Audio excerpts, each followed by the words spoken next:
sur BFM Business.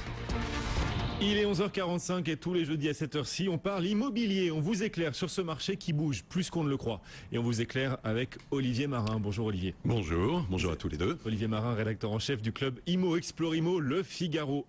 Comment se portent, Olivier, les crédits immobiliers en ce moment ? Alors les crédits, en fait on a des taux qui sont orientés à la baisse vers des baisses historiques et on a une très légère reprise de la demande de prêt. Voilà ce qu'indiquait ce matin Meilleur Taux, le courtier en crédit, dans sa conférence de presse.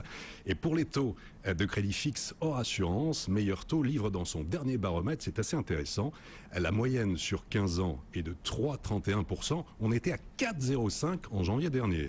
La moyenne sur 20 ans est de 3,61% et la moyenne sur 25 ans est de 3,96%. Alors, si les prix de l'immobilier restent élevés, cette baisse des taux, en fait, elle resolvabilise une partie de la clientèle.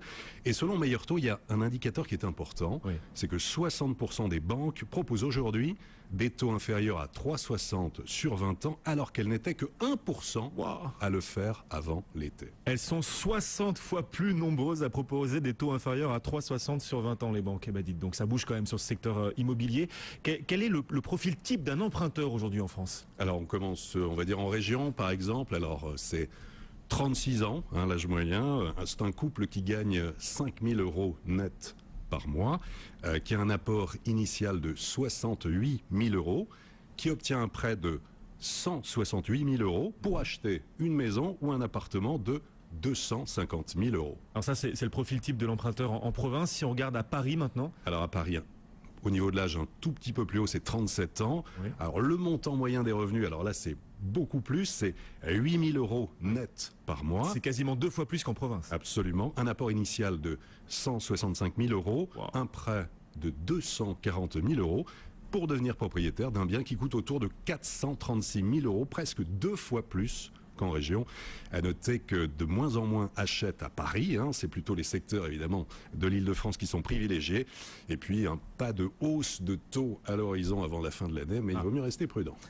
Alors on poursuit notre tour d'horizon de cette actualité immobilière et on a la FNAIM cette semaine qui monte au créneau. Oui, la Fédération nationale de l'immobilier, pas très heureuse, on va dire, pas très contente, qui a entendu les propos d'Arnaud Montebourg.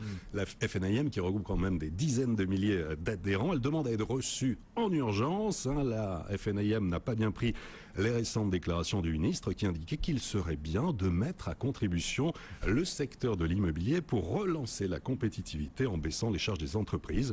Montebourg qui avait déclaré que le gouvernement doit aller chercher les secteurs abrités de l'économie, les secteurs qui font beaucoup d'argent sans finalement trop se fatiguer, je cite. Il avait cité le secteur bancaire avant d'ajouter qu'il pensait aussi à l'immobilier. Donc c'est à suivre. C'est à suivre. La fiscalité de l'immobilier, d'ailleurs, on va la suivre très régulièrement dans Intégral Placement, bien évidemment, pour vous aider à investir intelligemment face à cette nouvelle fiscalité qui se met en place. L'immobilier, Olivier, il en sera aussi question, bien sûr, lors des nombreux salons qui se préparent là dans les prochains jours. Oui, quelques conseils, de beaux salons à suivre. Du 12 au 14 octobre, le salon de l'immobilier de Midi-Pyrénées au Parc des Expos de Toulouse, où il sera beaucoup question d'immobilier neuf avec les grands projets de logement et d'aménagement à la Cartoucherie notamment et à Bordeaux-Rouge dans le nord de Toulouse. Si vous avez des projets de maisons ou d'appartements, des salons immobiliers à Bordeaux, à Nancy, à Mont-de-Marsan ou encore à Vichy. Et puis il y a le Forum de l'investissement, vous en savez quelque chose, qui se déroule au Palais des Congrès Porte-Maillot dans le 16e jusqu'au 13. Le placement Pierre sera représenté. Il y aura des conférences. Comment valoriser les investissements de sa maison? Est-ce qu'il faut privilégier le neuf ou plutôt l'ancien ou encore les placements immobiliers pour défiscaliser? Forum de l'investissement dont BFM Business est d'ailleurs partenaire. On passe à l'immobilier de prestige avec votre invité de la semaine au club Imo Explore Imo Le Figaro. Votre invité, c'était le président de Daniel Féo. Oui, Charles-Marie Jotras, qui est l'un des acteurs majeurs de l'immobilier de luxe en France, et notamment à Paris, où il occupe la position de leader. Alors, par rapport au marché de l'ancien, qui a subi moins 25% au niveau des transactions depuis le premier semestre, l'immobilier de luxe, en fait, lui, il indique qu'il y a moins 5% au niveau des transactions et moins 5% au niveau des prix. Oui. Au-delà de 4 millions d'euros, il dit que le marché du haut de gamme est toujours dominé par les étrangers. Beaucoup de Russes achètent.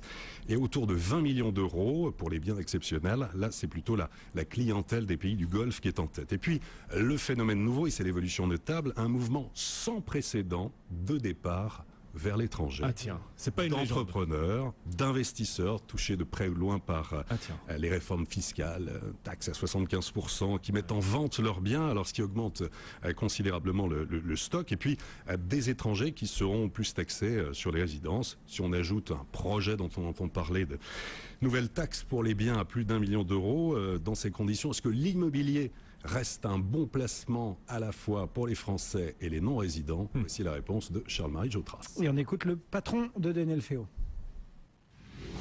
Vous savez, les obligations d'État aujourd'hui, ça rapporte du 3%.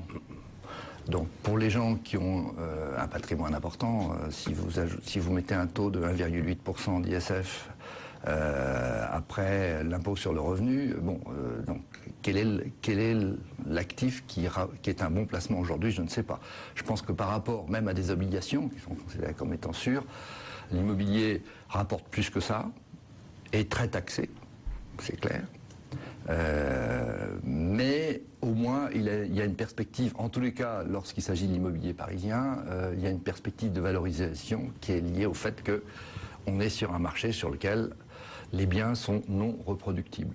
C'est-à-dire qu'on ne créera plus d'immobilier de qualité à Paris. C'est terminé, Paris est construit et on ne peut plus construire quasiment, hein, et dans les bons quartiers en tous les cas. Et donc c'est ce qui fait c'est le fondamental qui fait que l'actif immobilier, je pense, reste un bon placement à moyen ou long terme. Une interview donc du patron de DNLFO qu'on peut retrouver en intégralité sur le site lefigaro.fr, rubrique immobilier, ou sur explorimo.com.